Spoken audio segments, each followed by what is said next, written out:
24th of July 2023. This is one of those let's talk skidmarks of mine. And I want to make it very clear that most of the stuff that I'm going to talk about in this one is things that I personally deduct from a lot of things that is happening around us.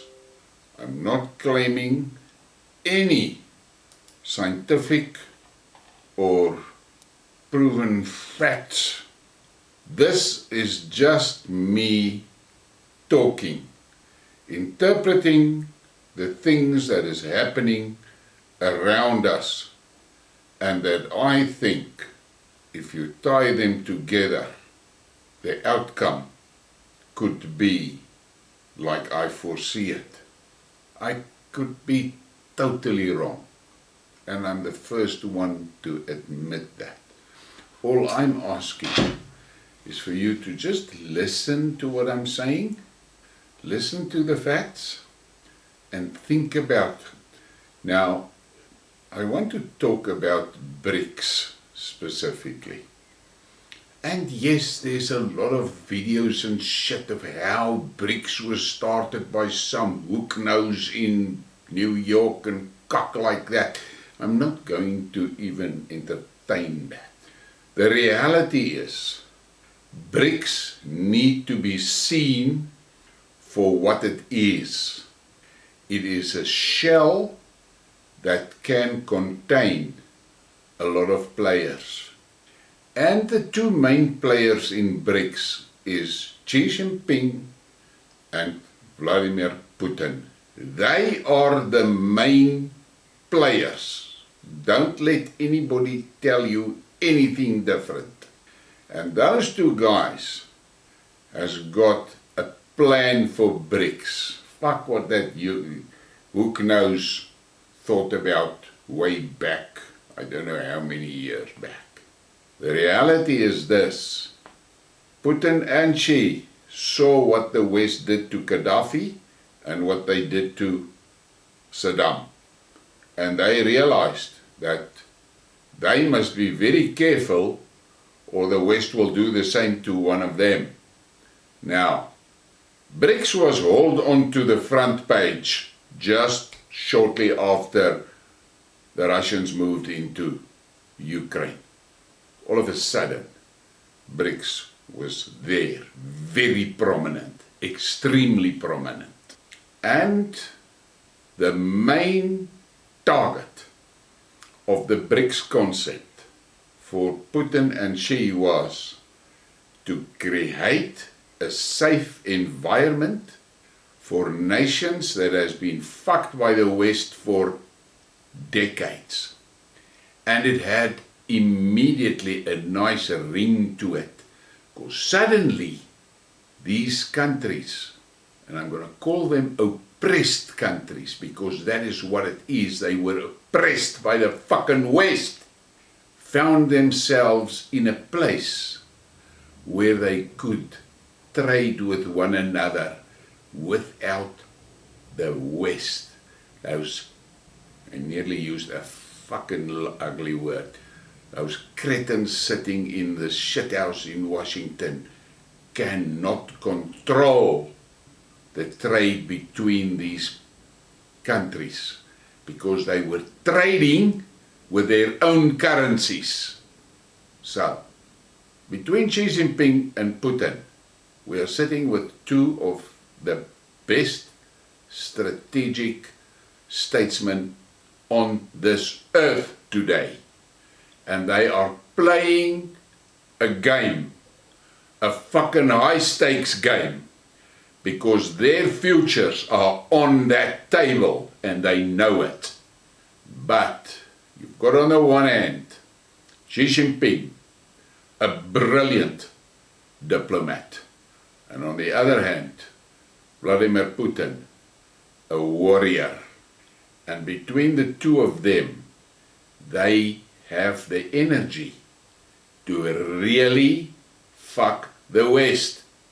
Now, there's a lot of guys, and I'm in touch with some of them, that has got this wet dream of the American strength and the American military power and crap like that.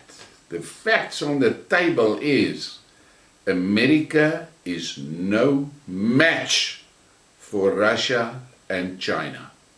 No match. Let's keep nuclear off the table, because neither Xi Jinping nor Vladimir Putin is depending on nuclear. They've got traditional armies, military machines that can wipe the West militarily off the globe. So, BRICS started to get a life of its own with the trading issues. Let's call it the trading bloc. Direct opposition for the G7. And BRICS is winning. And they're going to win more. And if you don't think so, well, shake your head, let the shit fall out of your ears and think again. Because BRICS is winning, and it's going to win big for one simple reason. The majority of the Earth's consumers are part of the BRICS bloc. That's it. End of the story. Then add into it the massive industrial capacity of China, and now the proven industrial capacity of Iran and Russia. And the West is left in the dust. Germany allowed that fucking van der Crazy to deindustrialize the biggest industrial economy in Europe.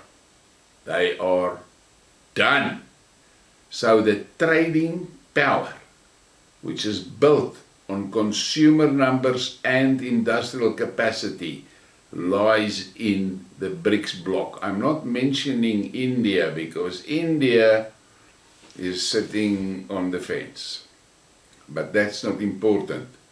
They cannot really influence China and Russia. They can contribute, but if they choose to go against China and Russia, they're also going to lose. The fact of the matter is, the initial start of BRICS versus G7, and BRICS is winning the fight. The BRICS Bank is going to win the fight against the dollar as well. And not for a moment must you think that the BRICS currency is going to wipe the dollar out. It is physically and technically impossible for the BRICS currency to wipe the dollar out, for the simple reason that the trade relationship between China and America is massive. And if only that relationship uses dollars, it is still a hell of a lot of dollars. So the BRICS currency is not going to wipe the dollar out. The BRICS currency is going to minimize the influence of the dollar on the globe. That's it. So here's the BRICS bloc. The trading war is, as far as I'm concerned, done and dusted. It's just going to get worse for the West. But a few weeks ago, we had that interesting fuck up in Rostov-on-Don with Prigozhin of Wagner. I have done skid marks on it, but what really happened there? What really happened there? The PMC of Wagner was picked up and taken out of Russia because they were in the Donbass prominently, but that is Russian soil. And the Russian constitution does not allow PMCs to operate on Russian soil. So there was an elaborate, I call it a scam, to get Prigozhin and Wagner out. And they are now in Belarus. But they still have their operations in Africa. Not big, but there. Why is this important? For the simple reason, it is my personal opinion that the BRICS brains is working on a counter for the UN peacekeeping forces. Think about that. And the UN has these peacekeepers all over, and we know how corrupt and fucked up that is. They're just extensions of the Americans. That's all they are. Puppets. That's what they are. But Wagner is a fucking dangerous military operation. So, it is my opinion that Wagner, not maybe under the same name, but let's stick to Wagner because we all know Wagner. Wagner is going to become the BRICS peacekeepers, but they are not going to do a peacekeeping role. They are going to do a get the fuck out of our countries role. Think about that. So, now I've said that, where is the first play going to be? It is my opinion that the first play is going to be in Syria. The Americans better pack that base up in Syria and get out of it while they can, or they're going to flee out there in the night, only in their underwear, leaving everything behind like they did in Afghanistan. So, now we've got BRICS, and my forecast of the BRICS get the fuck out of our country force, and that force will begin to play roles everywhere in the so-called global south. Okay. The next thing that I see happening is that BRICS is going to become the opponent of the UN. The UN, with all its organs, are captured by the Americans and by definition by XXX. That is a given. You can just see how they vote and all these things. They do what the Americans and by definition XXX want them. So I think we're going to see BRICS forming an opposition to the UN, and I won't be surprised if a lot of the BRICS countries start pulling out of the UN. We can already see with the WHO trying to take over sovereignty over countries during a pandemic that we can see a lot of countries are beginning to frown upon that because it's all about sovereignty. Now, so there it is, my view of the future of BRICS. BRICS will eventually be the non-West UN with its own Security Council and its own security force. It is inevitable as far as I'm concerned. But what is the problem that we should really take note of today? The BRICS conference in South Africa is in a short time, 10 days or something. What the fuck is Victoria Nuland doing here? Why is she coming here?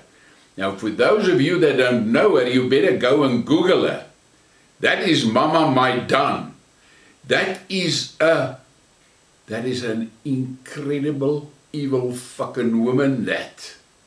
You must go and take the scoreboard and see how many people died due to her actions. And she's been doing it for a long time. There's a massive drive to derail the BRICS conference here in South Africa. And Putin and Xi cannot allow that, because that will give a clear win to the West. Why are those two leaders adamant the conference must be in South Africa? They're stating a point. And don't fool yourself. The Cape Sea route is vital for the future of BRICS. Vital. And the Americans knows it. And they will try to get that sea route under their control. And where is the control point? South Africa, specifically the Cape.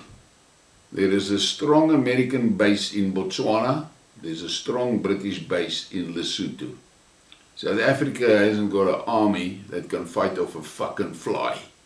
So, what is Nuland coming to do here? Wherever that woman goes, Color revolutions and Maidans are in her slipstream.